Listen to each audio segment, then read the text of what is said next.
Good morning, good afternoon, and good evening, dear friends, dear colleagues. Today is the second day of the Step into the Future forum, and we are going to kick off the day with discussion. Based on the most interesting reports, presentations we heard yesterday that touched on a wide range of topics, from healthcare to space. And today, business and economics closed loop economy, the challenges, modern challenges. Today, these sessions are going to also look at some vital questions. To open the session, and for a word of welcome, I'd like to introduce the director of the Higher School of Economics and Business, the Doctor of Economics, Tchaikovskaya Lyubov Alexandrovna. Professor Tchaikovskaya, you have the floor. Thank you very much. Good morning, dear friends, very serious forum participants. I greet you on my behalf and on behalf of the High School of Economics and Business. I'd like to address you on this important event we are conducting today. The High School of Economics and Business is the biggest structural element of our university. We represent a very serious body, 11 faculties, 9 of them graduating students, 5 labs, 3 base faculties, trade policy, Rostec policy, Russian Trade Chamber of Commerce faculty, Rostec faculty, and others. We have labs, R&D labs, schools.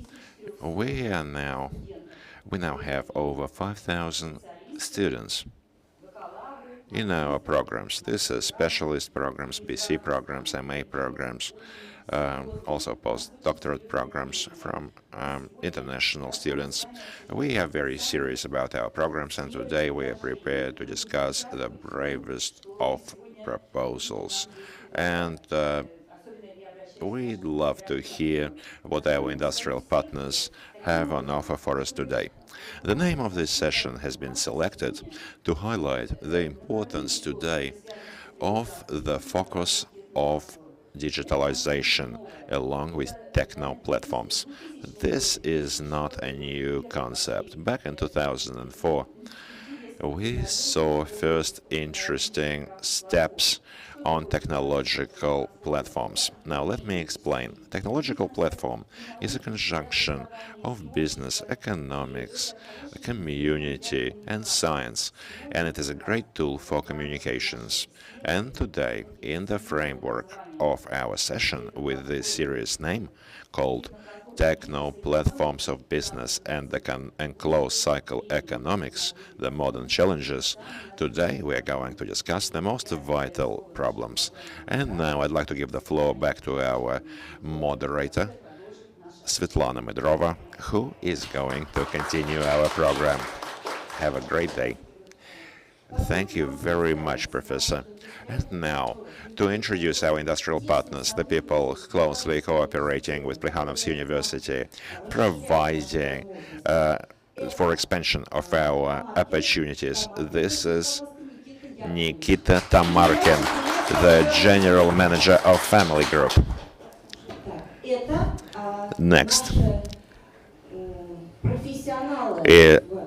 are our recycling and closed-loop economy professionals, the General Manager of Product, Alexei Chernetinsky, and the General Manager of Aveco, Ilya Safronov. Welcome, gentlemen.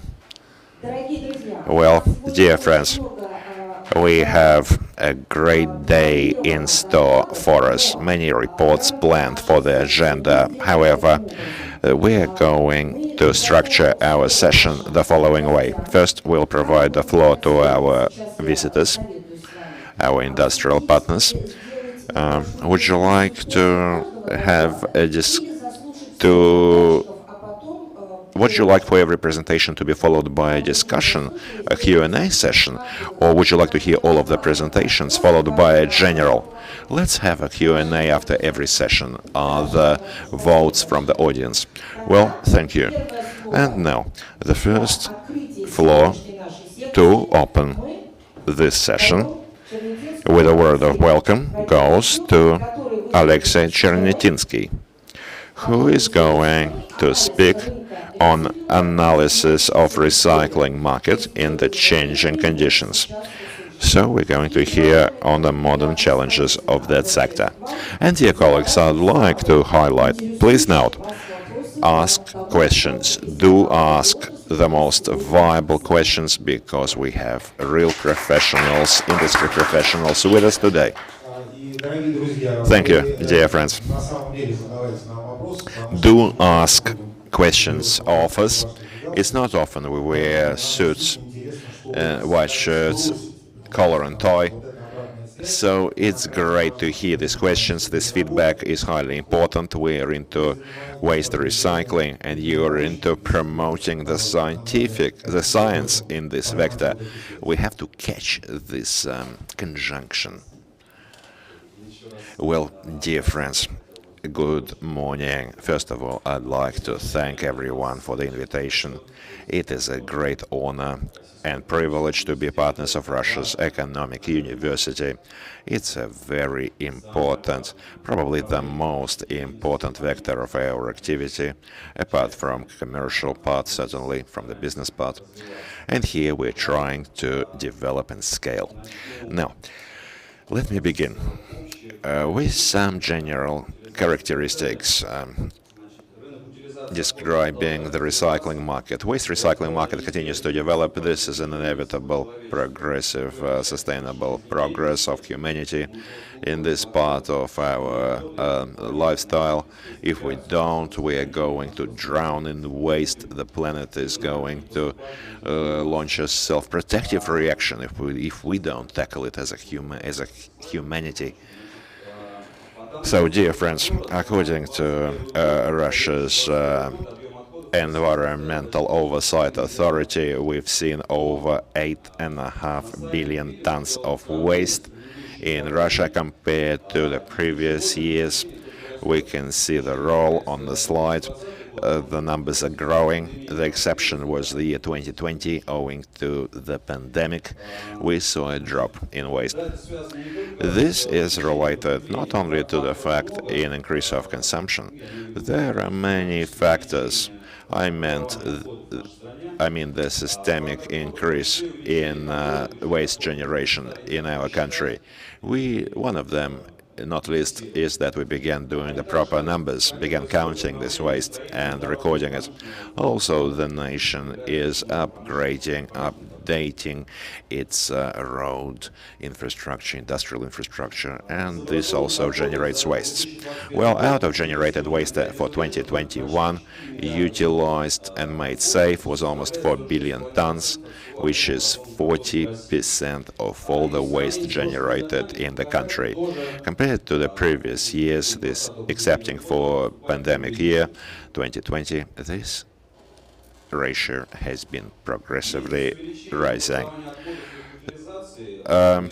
Jointly with the increase in waste generation and processing, the expenses, the costs, both for waste management and also for environmental protection, are also rising. Today I'm going to go into the recycling market. On the roll, you'll be able to see that according to 2021, the costs on waste management were 127 billion rubles. We see annual growth in expenses, in expenditure, standing at 9%. Approximately, the state is not only investing into utilization, also collecting and purifying stock waters, environmental protection of territories, and others. One of the criteria for waste management processing is automation and mechanization of processes. Owing to that fact, Russian Environmental Oversight Authority provides us some very interesting statistics. Comparing the area dimensions of towns using various equipment for cleaning, we see a constant rise. More equipment is becoming available. We're cleaning more, and hence processing is also rising. Apart from the significant increase in waste processing, we have to also note the significant reduction in waste dump creation, and also we understand that the important criteria of waste management is reducing the environmental footprint, improving environment in the environment, and protecting and preserving our quality of life as a humanity. According to National Ecology Project, over the last 4 years, we were able to recultivate 58 of the largest waste storage dumps. 16 large facilities were built to process waste for waste processing purposes. Only last year, the amount of buried waste is not reducing. We can see that in the bottom of the slide. This is related not just to the rise in waste, but rather the increase in controls over waste management. Owing to the increase in these controls, we saw a sharp drop in waste dumping on illegal waste dumps.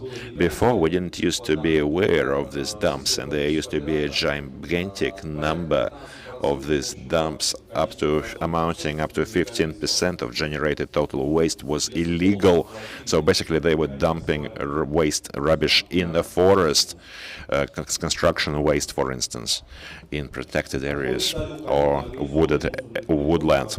Now, now all the waste goes to registered waste collection facilities or dumps. And this is an important fulfillment of the ecology program. 2022 saw an addition of strategic initiative called closed loop economy, the chief purpose of which was to increase the secondary materials and waste management processing in Russia. The federal projects had a goal to send into secondary turnover up to 22% of solid waste over 2022. Well, according to the figures for 2022, we saw 12% utilization, increasing the set goal by double. So this is significant progress, and we're continuing to develop along that vector. Owing to the latest changes affecting the waste recycling market, I'd like to know the chief. First are the legislative changes. There are two key ones. First of all, the changes into the main law, Federal Law number 89, on changes into consumption.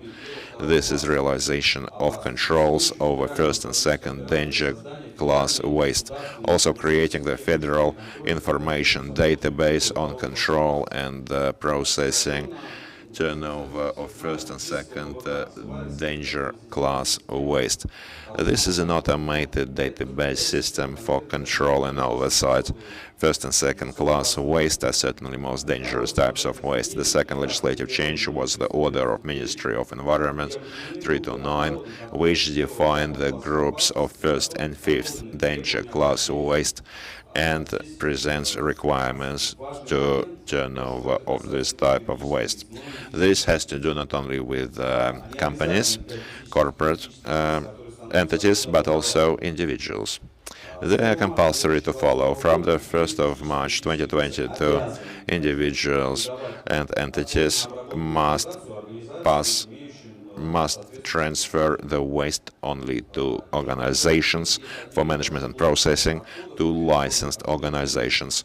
And also there is waste on electronic and technical equipment, and since 2022 we saw an official ban to place in waste dump facilities various electronic technical waste. Now, the next was increasing the controls in waste processing. This was the most important element, the most important aspect of our ecological agenda from A to Z. Now, the Russian environmental operator is focusing on this. This will help to minimize the number of dumps, illegal dumps, burning waste with open fire, using chemistry illegally, and also will allow us to detect pitfalls and provide targeted support to all the players. Next is the international political, geopolitical situation as goes for restriction to international technologies and imported equipment. On that point, I feel that we have to be optimistic here, since the lion's share of waste doesn't require the most complicated and technological equipment. We've been manufacturing it in Russia for quite a long time. We manufacture various waste collection bins, equipment to transport waste, to processing, conveyors, separators, extruders, and a lot of other equipment. Certainly, we also have reliable partners, friendly countries where we can import the necessary equipment from. Now, there is another important point based on our experience and our enterprise's experience. Back in 2022, we saw some changes in our business activity, and I'd like to focus on one typical trait. In 2022, we saw a rise in profitable contracts for utilization by 26% compared to year on year. Earlier, most of the contracts were zero profit. This means that the customer didn't used to pay for utilization, and all our commercial activity, our business was based on on realization of derived secondary resources. So we take waste basically, and in this case it's electronic radio, electrical equipment, we process it and then we sell on the secondary resources deriving from that waste processing. So this means that the utilization facilities such as our enterprise are now able to process not only the liquid, most expensive type of waste with the content of expensive secondary resources, but however also a more complicated, more costly in processing type of waste. In conjunction, this means that the enterprise facilities in utilization will be able to process more waste, and so more secondary resources will be recycled back into the closed loop economy, which is a typical feature of closed loop economy. Now, in conclusion, I've been speaking a lot lately, and I'll never cease repeating, never tire of repeating that us and our partners on the environment, we continue stressing the importance of education and awareness on waste management. We are convinced that every citizen, since early age, has to follow two simple steps. First is better not to create any waste rather than work with it later. And if you created it, it has to be separate waste in collection. Separate collection is vital. This has to do not only with companies, corporations, but also with individuals, each household. We call upon everyone towards separate waste collection. That's a key indicator for decreasing the amount of generated waste, the amount of buried waste, and processing waste.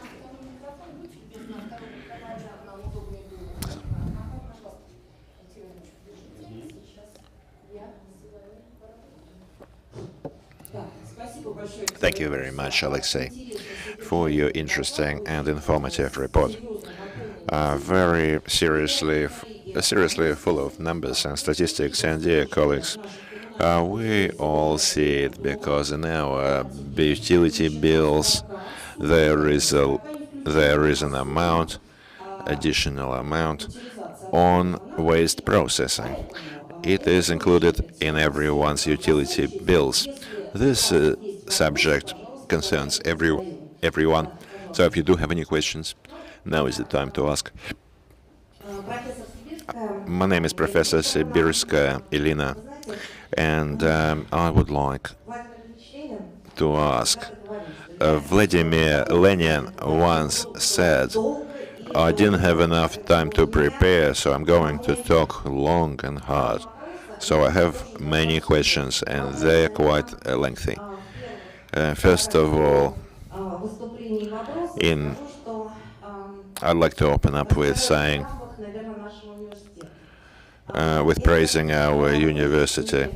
This fantastic university, has a special sensitivity towards important current affairs agenda issues.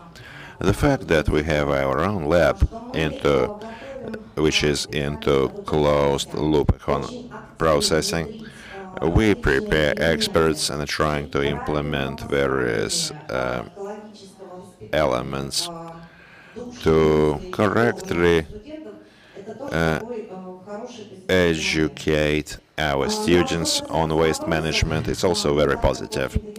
Has to do with specific questions, since I work in the lab of regional and investment policy and regional investment processes, my questions will have to do with the following. First of all,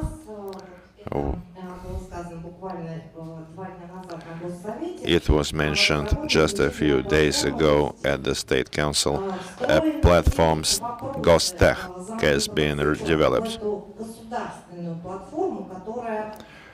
Closed cycle, closed loop economy today includes many government services and processes. This was my first question. Second, today you quoted some important statistics. How do you assess the need in experts with tertiary education and experts, technical experts,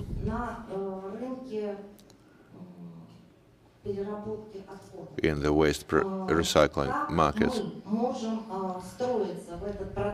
How can we get involved into this process? If we see a serious need, certainly we will open and discover new structural units, new vectors.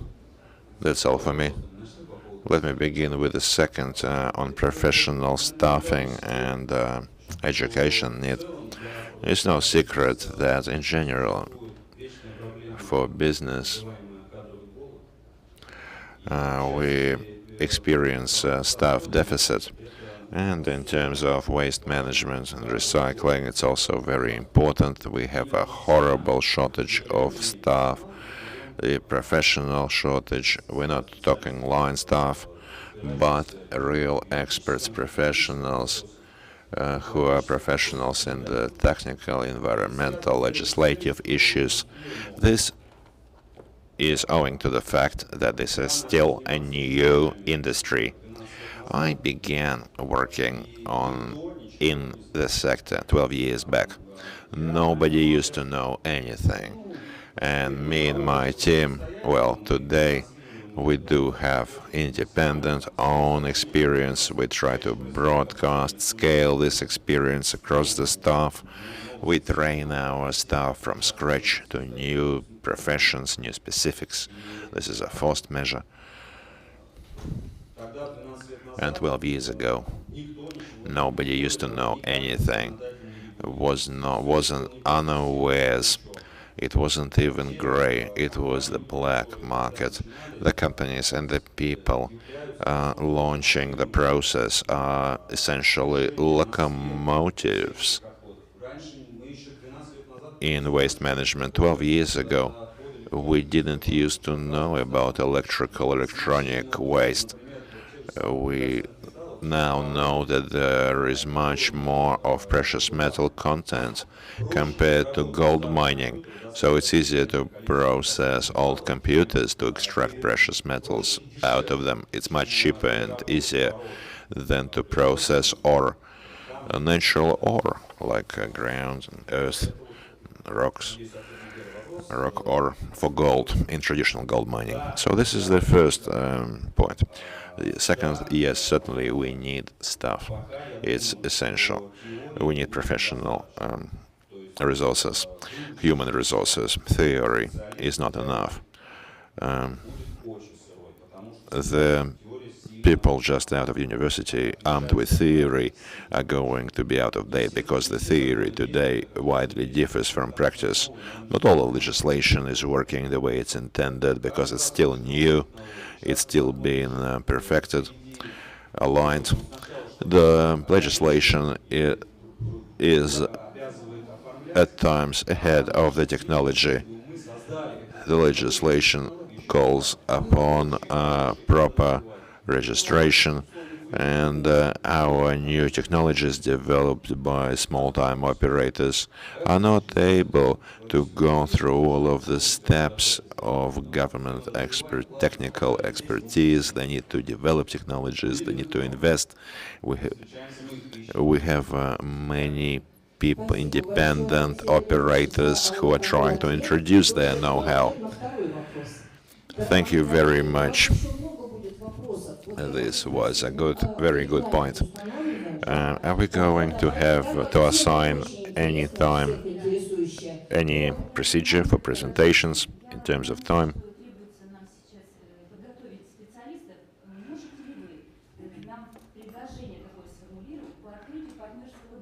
Could you please generate a proposal on opening up a laboratory, a partner laboratory, if there are people prepared to cooperate?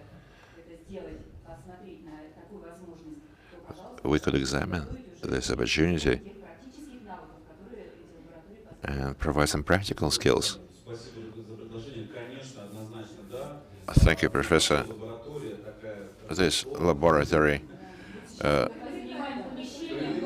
sounds good.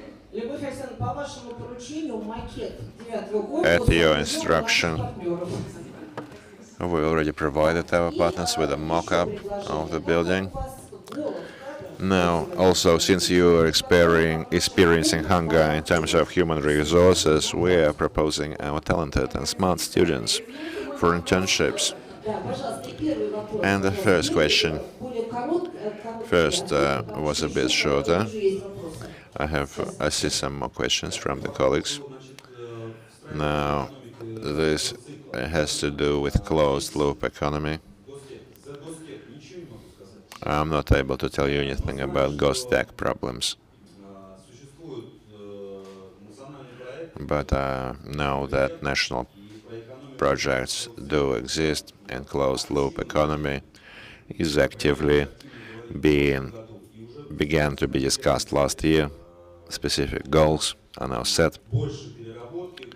More processing.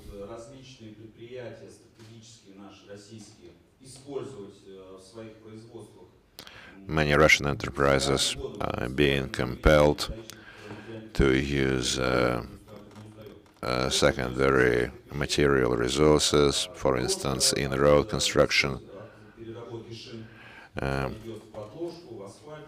We reuse into road construction the recycled tires, the pellets made out of recycled tires go into the new road surfaces creation. So far, the program is on track. Very good. And this is Political Economy faculty. Thank you for your report, Alexei. And in your address, you said that this industry is today regulated.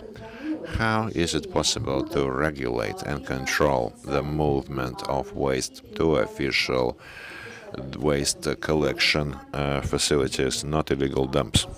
You said that year 2022 saw some legislative changes, but sometimes they don't take it to the waste disposal facility but dump it at an illegal site. So, does this opportunity exist today? Yes, it is possible, is the answer. Specialized organizations are compelled. It's mandatory to use specialized transport equipped with GLONASS navigation. There are other sensors which we are installing despite not being compelled by legislation. I mean, the special sensors which provide for capacity sensors in the loads. And the system records, logs the loading, weight, for instance, and transport movement from A to B if the transport has stopped elsewhere and dumped the waste illegally. This will be automatically obvious in our system.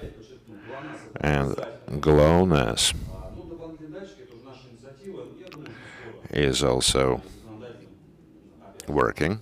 I think soon is going to become a legislative mandatory requirement, and the fines are from 500,000 for companies down to criminal liability.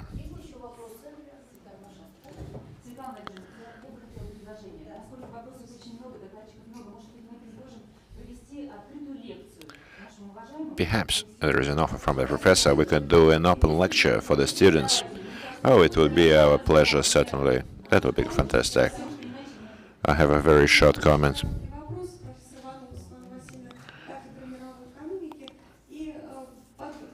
World Economy faculty.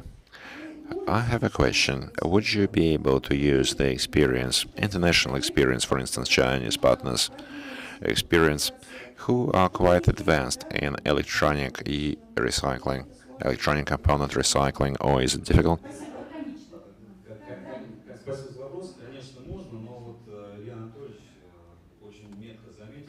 Yes, it's possible, but there are no competitors of ours. I'll explain why. In our professional activity in most countries, we attended the largest waste management sites in the most modern countries: Italy, Japan, Belgium, the most modern cutting-edge facilities on waste management and disposal. And let me point out, all of these super modern facilities have the biggest technological process is manual labor, manual sorting. We won't be able to escape that, not just in Russia, but worldwide. So Chinese are doing well, but we're not far behind. Thank you very much, Alexei. Do you have any questions?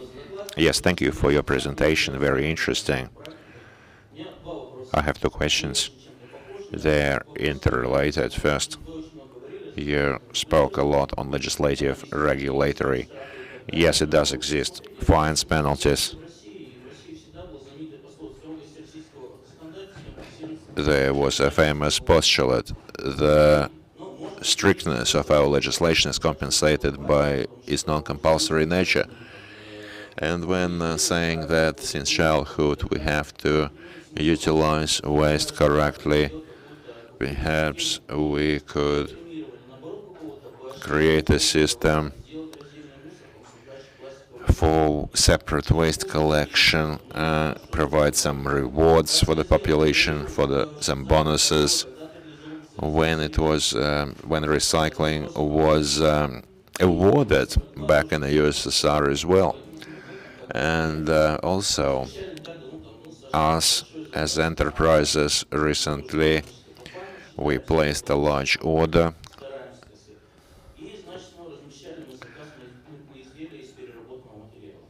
wanted to buy some recycled, some products made of recycled waste.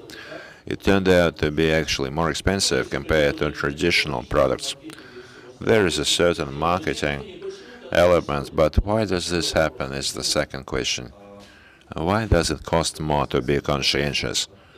Thank you very much for the question. Says Alexei, the first question is very timely. What is the motivation to sort waste? Well, first there is the ideological motivation and civic responsibility, civic society, but that's probably not the framework of our discussion today. But as for motivation, if we sort waste correctly, a large quantity of waste is valuable. We do have collection points where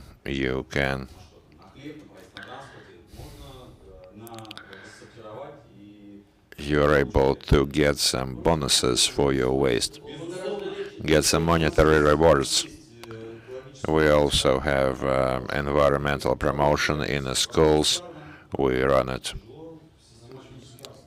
erratically at the moment, but we're running a contest, for instance, at a school to collect electrical waste.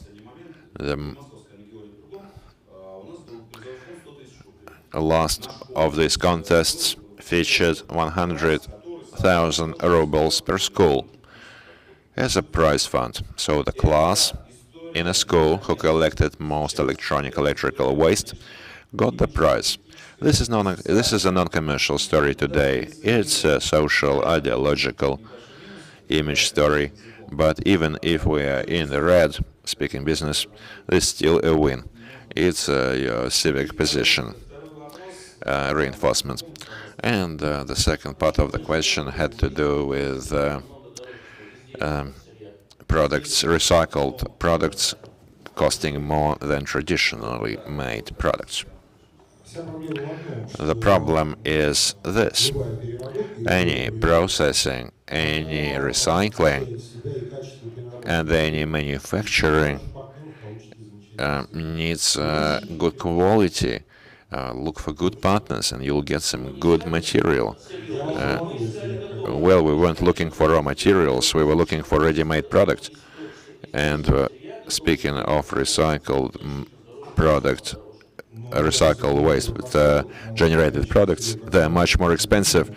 I'll argue with you, recycled is usually, raw material is usually 30% or 50% cheaper. Or second is that you're able to also go to a market and buy shoes for $20 or $2,000, same shoes. So it's better to look hard, do your research. But in terms of quality, you're right. It's possible to see situations where you won't get the quality you expected. So.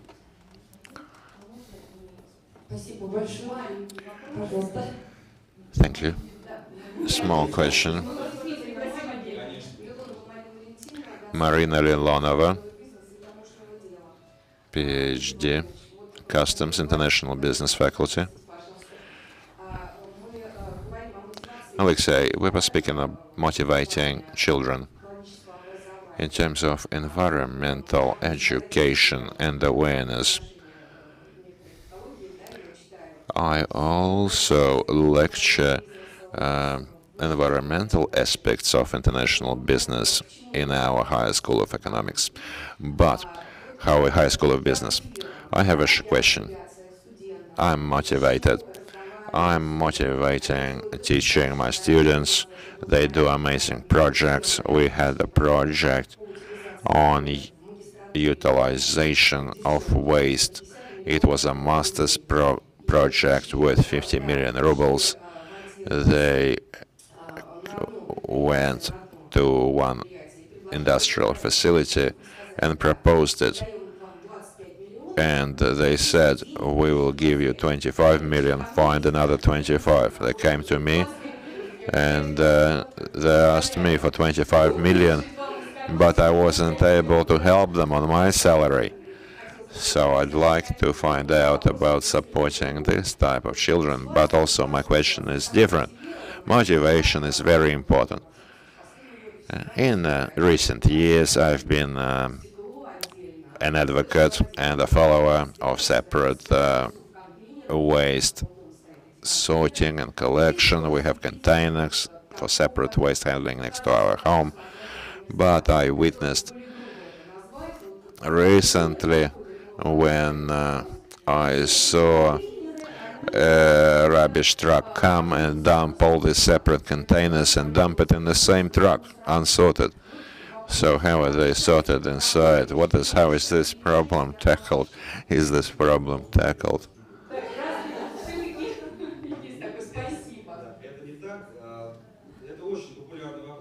It's a very popular question from the population.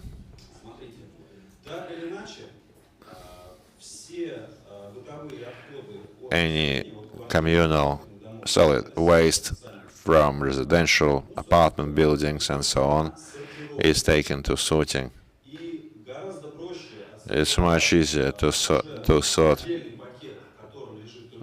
separate bag that's also in plastic, or open every bag and take out the plastic bottle from every bag. So once again, an important point. All of the waste goes to sorting, all of it. And coming back to manual labor, people will much more quickly sort plastic, glass, metals, cardboard if they are originally in a separate bag. Although certainly what you're saying is outrageous. This shouldn't happen. Today we have a small percentage of the population practicing separate waste. If all the people did it, we could provide dedicated transport. But that's only in the future, hopefully. Thank you, dear Alexei. Thank you, dear colleagues.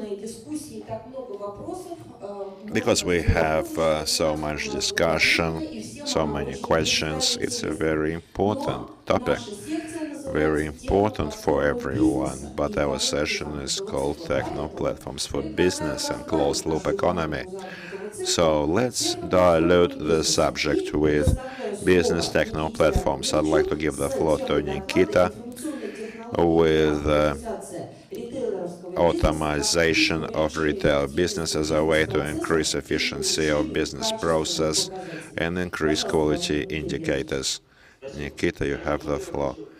Thank you, dear colleagues. First of all, I'd like to thank you for the invitation, for participation in this scientific practical conference. It's a pleasure in our native university to conduct this session. I'd like to tell you more on the subject. We have a large holding working in many spheres. Also, we are experts in retail, food, retail, cafes, also clothing, retail. We're developing some points independently, some segments in partnership with European partners.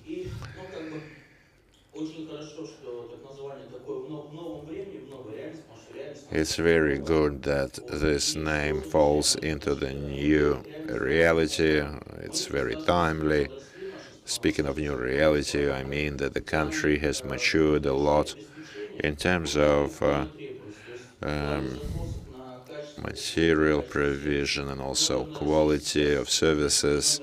Russia must be in the top places in the world, number 2 at least, if not the first. We are working in the service industry. Naturally, we are communicating with the colleagues, traveling internationally, exchanging ideas. We just came back from a business trip, for instance. So we are greatly ahead in terms of service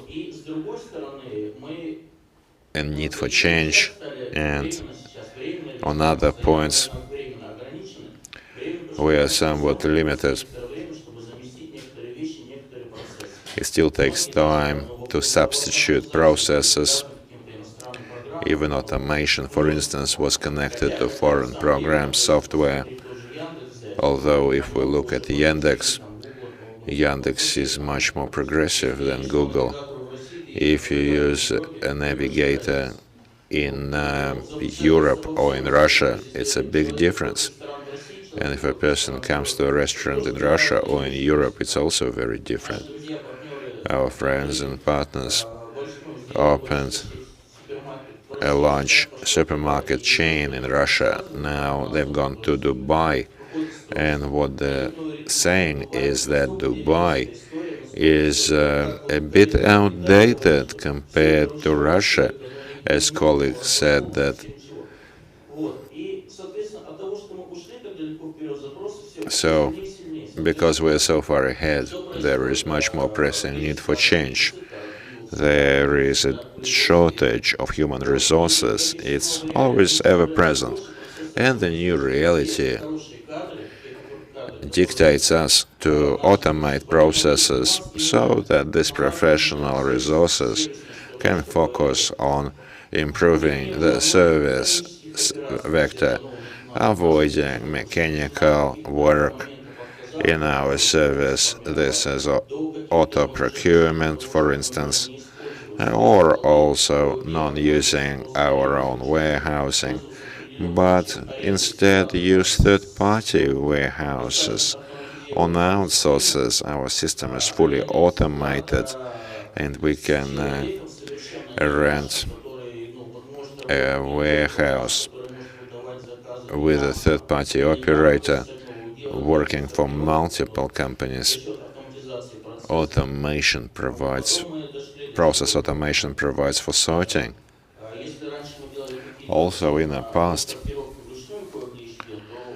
we used to do sorting by hand, manually, but we experimented and learned that automatic sorting requires much less time and much less people, and this staff can take part in other processes. So, for instance, more on quality issues. Our stores, our cafes, we removed the checkout. We decided to do self-pay checkouts, self-service checkout. It's much easier, isn't it? Coffee. All the processes are automated, but a staff member is always close by to assist those who don't know how to work the self-register. So customer focus, customer loyalty rises as a result. And also in marketing, also internet promotions today, we have so much automation and smartness and making it smart, the needs to collect an audience. There are special Wi-Fi radars that find these people, match their queries and suppliers with our customers who need these quality services. So progress is ever present. This goes for primary automation. Secondary, we are now moving away from foreign-made systems for accounting and reporting to domestic. This is going on quite smoothly.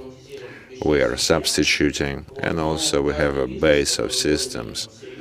But every serious business which wants to scale and develop has to be part of an IT industry that will adapt all of the existing software and will focus on adapting the business processes and intelligence and smartness. That's what I think. Dear colleagues, does anyone have any questions?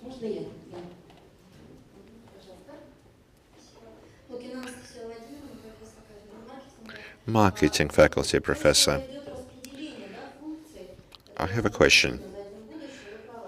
Function distribution is certainly the future, but how are you able to follow the standards? Because if you said you have a third-party warehouse outsourced, they may have different standards, different corporate culture. So they may have a lot of contribution into creating value, but how do you control and manage it? Reply.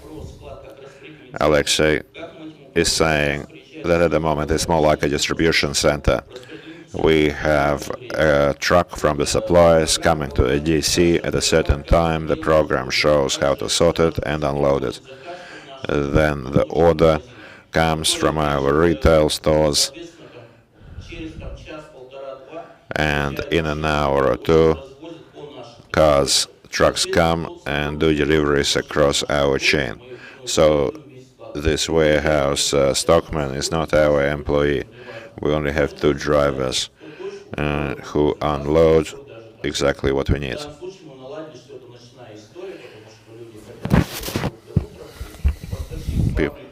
The supplier from the factory supplies everything at about midday. At the moment we are managing, there are difficulties and mistakes, traffic jams, but in general, up to 85% we are coping. So we are renting this warehouse space from 11 p.m. to 8 a.m. So the stockman comes at night, unloads everything, then smaller trucks come that sort it and recirculate it. Once we grow, it will grow in complexity, certainly, but we'll be able to adapt because we have certainly very smart and able people in Russia. Yes, certainly we have the best people. That's a certain. Thank you very much for this vote of confidence. I have a question. First, last year we were told that AI needs to be implemented everywhere. And today, up to 50% of all economic publications contain the words AI. How much has this process penetrated the business community, and how are we using it? Are we able to merge the theory and practice and reality? And the second part of the question, you mentioned that all types of economic activity uses some information technology, some IT resources. Now, how does this affect the labor market, the employment market? Because any IT technology is meant to increase labor intensity and also make people more free. But where are they going to go if they will be free of their work? Well, I think it's more of a question for the hierarchy, but still, I think it's very interesting for you to comment. Yes, I will also reply with a second and my view, because as you correctly mentioned, nowhere to go, nowhere to complain. So where will the people who are free of employment go? Well, today is an age of everything, of internet access, and we will see an international competition for these people. No secret that today Indian IT and programmers play a serious role worldwide, and in the US, for instance. And Russia is going to be part of the process, but these people who are free of employment certainly will occur but they will become, as a result, more qualified, more professional. I'm afraid that those who are less qualified, less professional, will suffer. Well, first of all, they'll enjoy the motivation. Well, first of all, I think they'll have the motivation to study, or let's go to previous eras.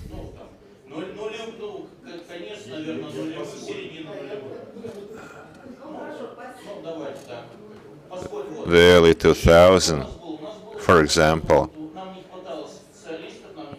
we were missing experts and lowly qualified staff was replaced by outsourced labor internationally. We used to import labor. Most likely it will happen in a similar way. Those able to automate will be able to use AI, will be able to free up their labor resources for more human capital, for more important goals. Those that won't be able to are going to be secondary roles relegated, and this can create unemployment and everything else, yes. I have a short question. You are a partner of our higher school. What are you expecting from this interaction?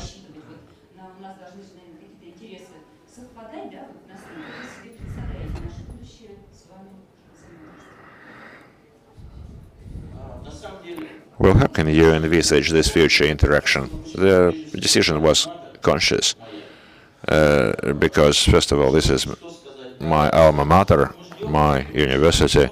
So what are we expecting from this cooperation? We expect that in the future we will get some qualified staff, and in the future we will arrive at a certain program, and we will be able to collect staff.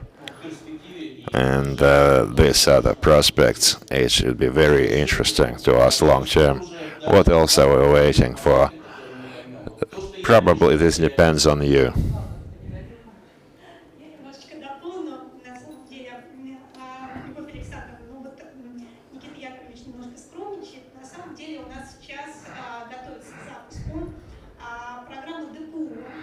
Now we also have a preliminary early education program which is going to be scaled sector-wise across the economy.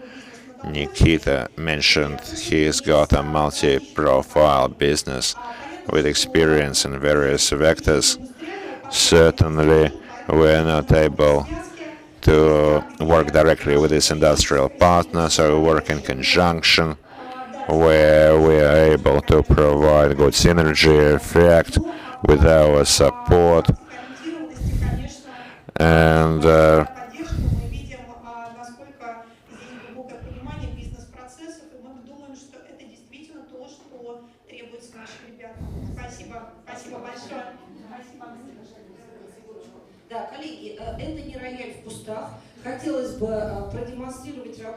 this, now we'd like to demonstrate the work of all the partners. We'd like to give everyone the floor, and now I'd like to present you the agreement signed between the university and CRODAC for R&D work.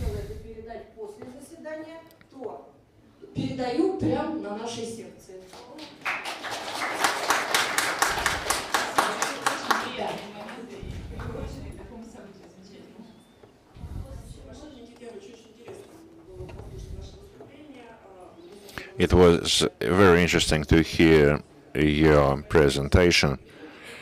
Marketing, faculty, colleagues, we heard the words marketing in your presentation. I also heard of the logistics. I have a question. We prepare marketologists, we review educational plans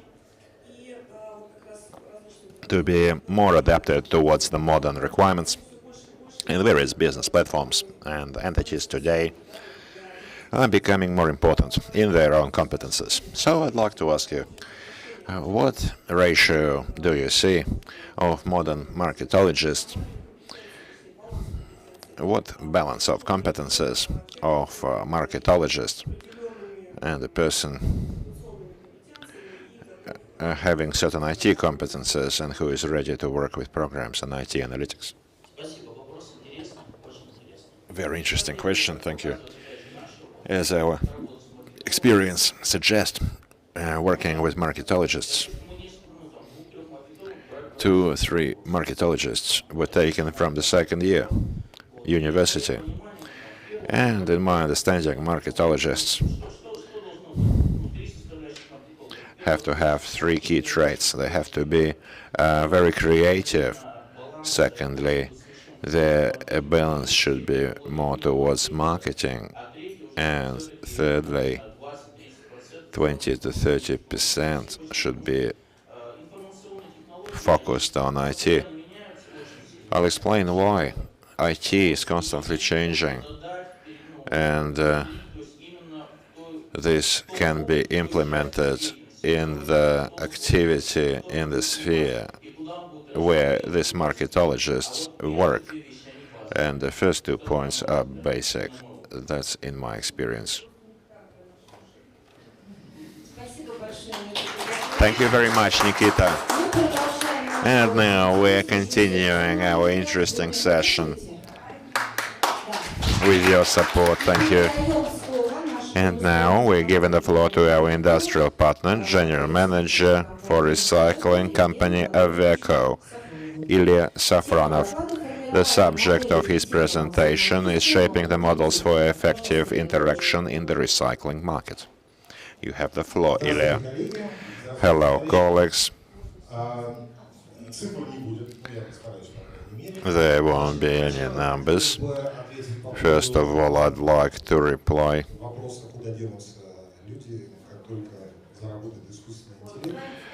as to where people will go when AI will disappear. My first vocation was a school teacher, and I've been in waste management for 25 years. Back in 1991, I left the teaching position.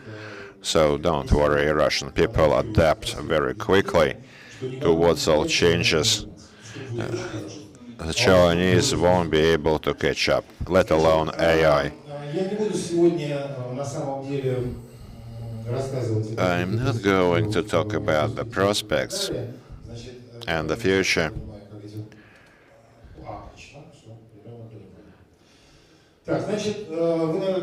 You will probably be surprised when you see the element table, but today we're going to talk of the general idea.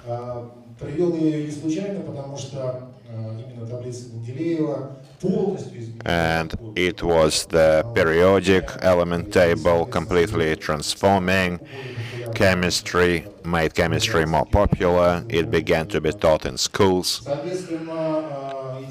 And the idea I'd like to introduce today is alike with the periodic table. We are used more to this type of information systems. This is Avito, other classified boards, delivery systems. But today we don't even understand how much these portals transformed our lives. They're massive, they enjoy huge capitalization, but I may be mistaken, but I think Avito was brought 150 billion rubles in the last purchase.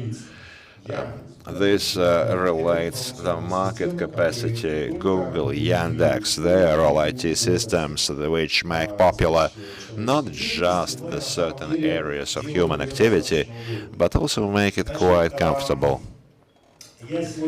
Today, I would like to show you one of the websites you probably don't know, but it is greatly important. We are using this system such as BlaBlaCar, business lines, resolving our issues with delivery through Dosta Vista. This is a professional website from 2006. ATSU is the name of the website. This name became very popular. This is a professional website which completely transformed the freight market. I used to have 2 trucks, now I don't have one. I'll explain how it works. The driver went unloaded somewhere in Vladimir region, and now he's running empty. I find him on the website, he posts, I give him some freight, so I don't need to take a car, I don't need to pay the driver, and this transformed the freight market. So all I'm saying this to highlight is that the IT systems are the key for the complete transformation of industry or human activity.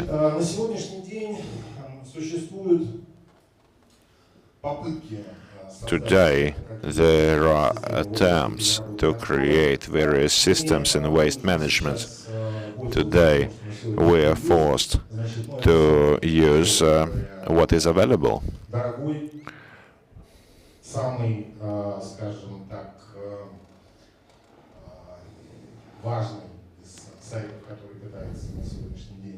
One of the most important websites that Sibur is working on today is not working. Next website you probably don't know, but it's the only website which is working. It's very professional. The company is called Plus Info.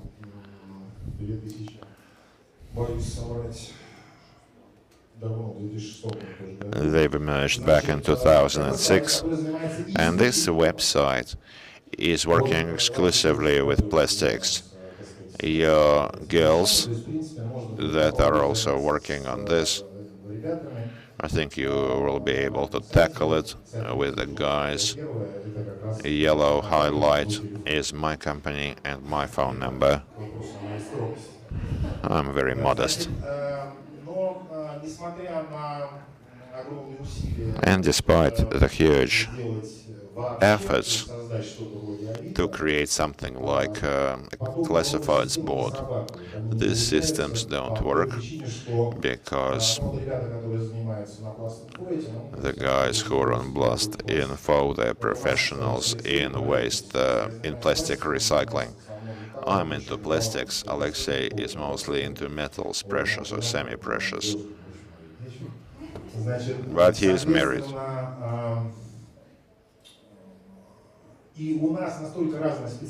And we have a different specialization.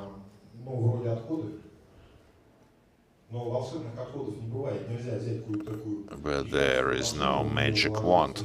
We cannot take a giant truck or giant processing facility where you throw everything in and it sorts and collects everything on the way. No, doesn't work. All of the waste is different variety: glass, plastics, wood.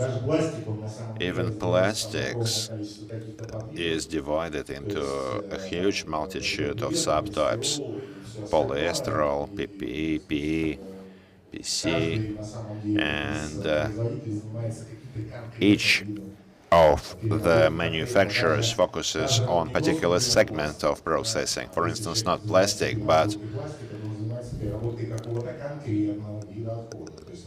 some specific polypropylene, for example, or PP, or ABC plastic, or PVH plastic.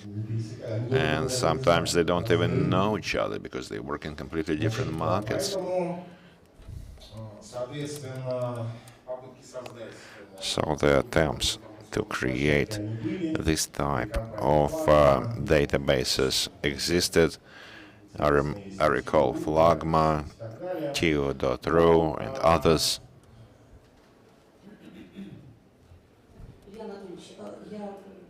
Ilya, I understand that you're a historian, but could you please get closer to the subject?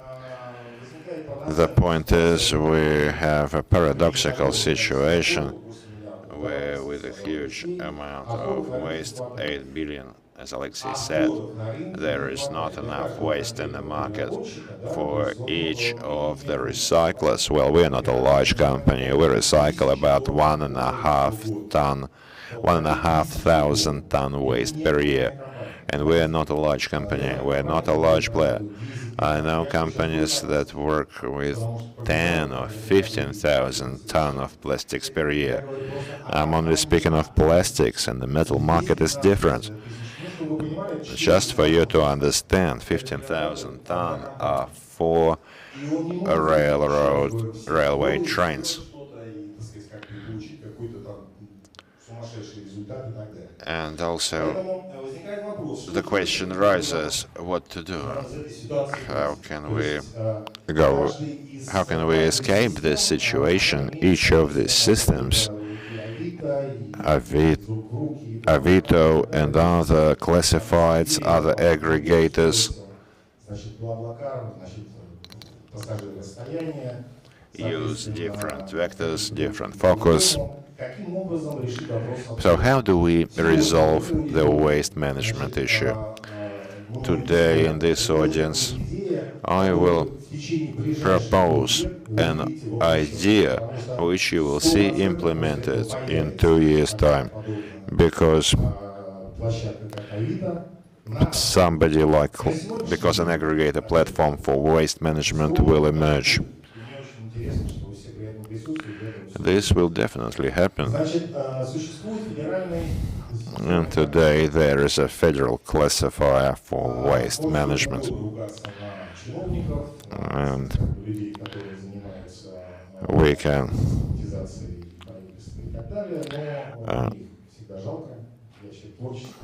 can have different attitudes on the effective work of the government officials.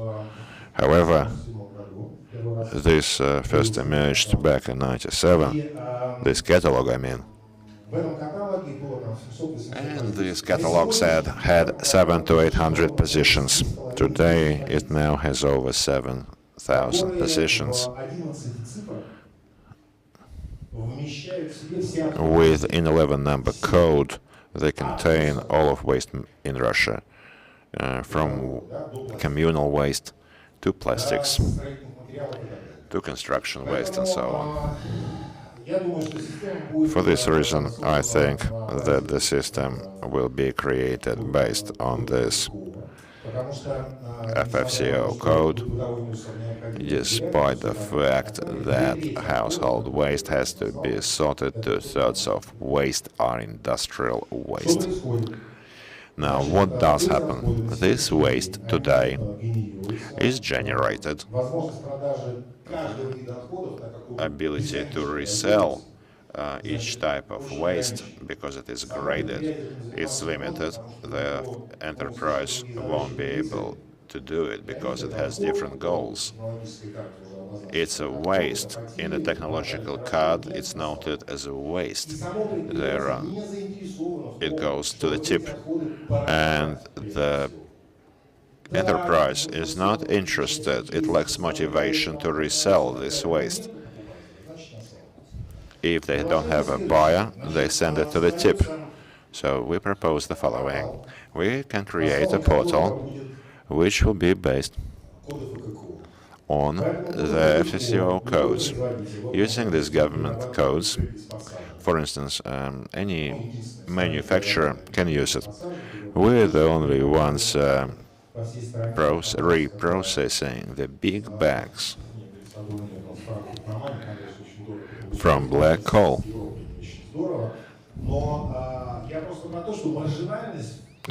I think that the marginality of this industry is great. And where will the people go? The earlier question. They will go into waste sorting, waste management. This is the future of the country.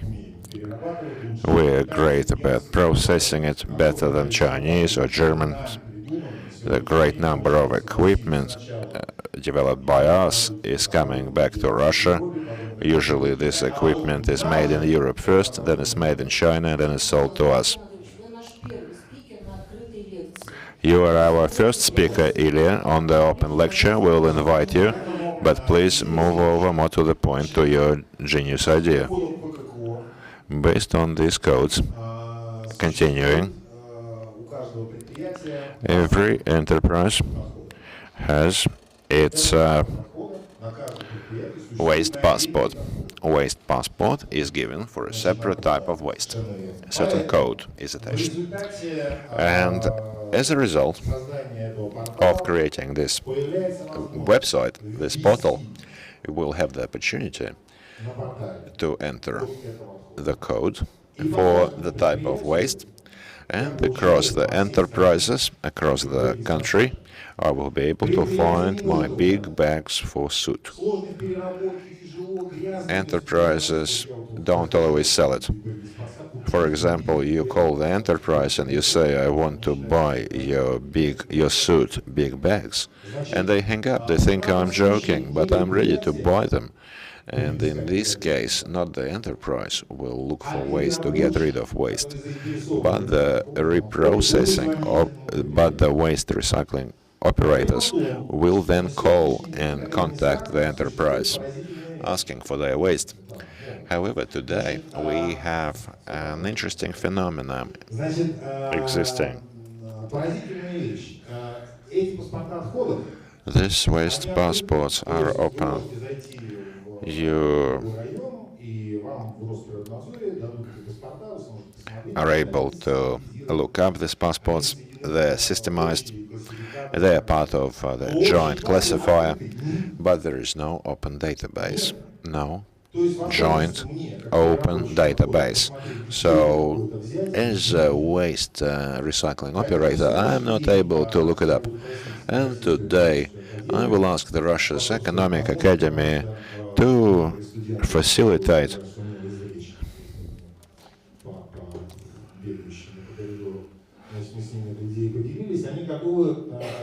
and the students, I think, I spoke to are ready to take part in developing these websites. There is nothing difficult here as long as we get the catalog from Russian Environmental Oversight Authority, develop it jointly with the authority, and we will jointly create a new quality waste recycling market. Thank you so much, Ilya, for such a great emotional presentation. If you have any questions, colleagues. Question? A great presentation. Thank you very much. Oh, I can go again.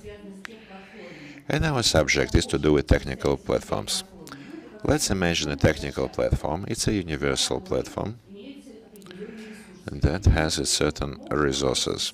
These resources can be shared by everyone participating on this platform. They are able to use their resources and create their own products. Could you please tell me which specific proposals, which application on these technical platforms would you see that would be useful?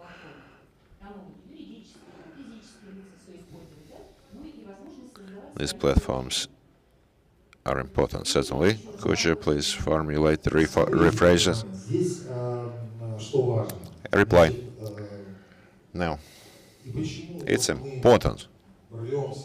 And the reason why we want to come to Russian Economic Academy, we understand well, I understand all of my heads, all of my shop floor heads don't have tertiary or higher education. They come from regional centers. They're just smart, handy guys, and it's easier for me to explain from scratch to them on how to tell ABC plastic from PVH or polyesterone from PPE. And I think these are the basic steps. We have to spend one day at the laboratory, and your students using a lighter and pliers will be able to tell apart any polymer type waste from each other. And in our business, it's very important. And as for the platforms, the point is we are missing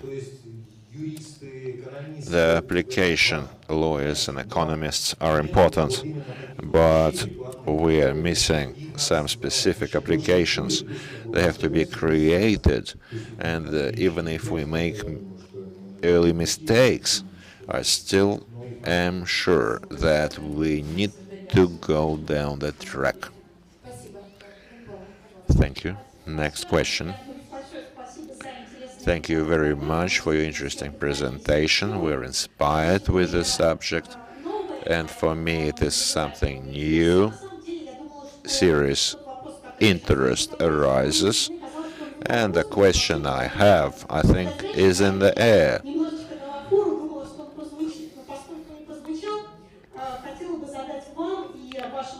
I'd like to ask you and your colleagues in the metal recycling sector. Now, what can you tell us of import replacement, please, in your industry? We enjoy sovereignty, we're independent, and in this situation, are there difficulties along this vector because it's specialized equipment, international technologies? So, how are you working with this problem today? Well, there is no problem at all.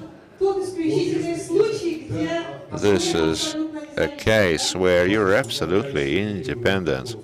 Well, the amount of generated waste is such that now Germany has closed and processing waste used to be imported to Germany. But the job is simple. We have to improve the internal recycling systems. Alexei was right. Today, 190% don't have of our workers don't have tertiary education. This is a very marginal market. The problem is it's missing any experts, although it has nothing difficult. Any person with average ability can make money in it. Well, I'm not saying everyone can drop everything and go into waste recycling, but it wouldn't be bad. And I'm saying that it's a very rare activity today that allows anyone to make money. I'll give you the easiest case. You can set up a crusher for 200,000 in your garage, collect bags, collect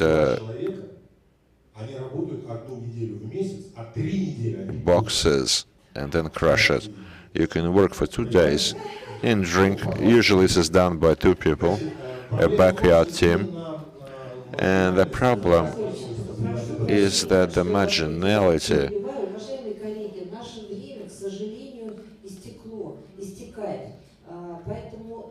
our time, unfortunately, is running out. That's why we have time for one short reply. And then we are going to change audiences. We can move on with our discussions.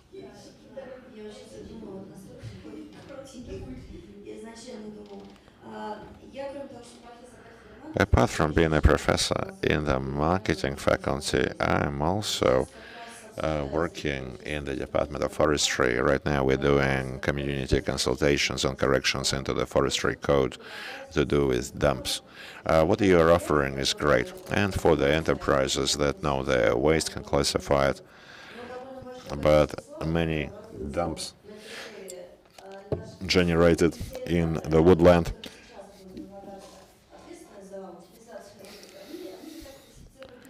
cannot be classified. It's a big problem.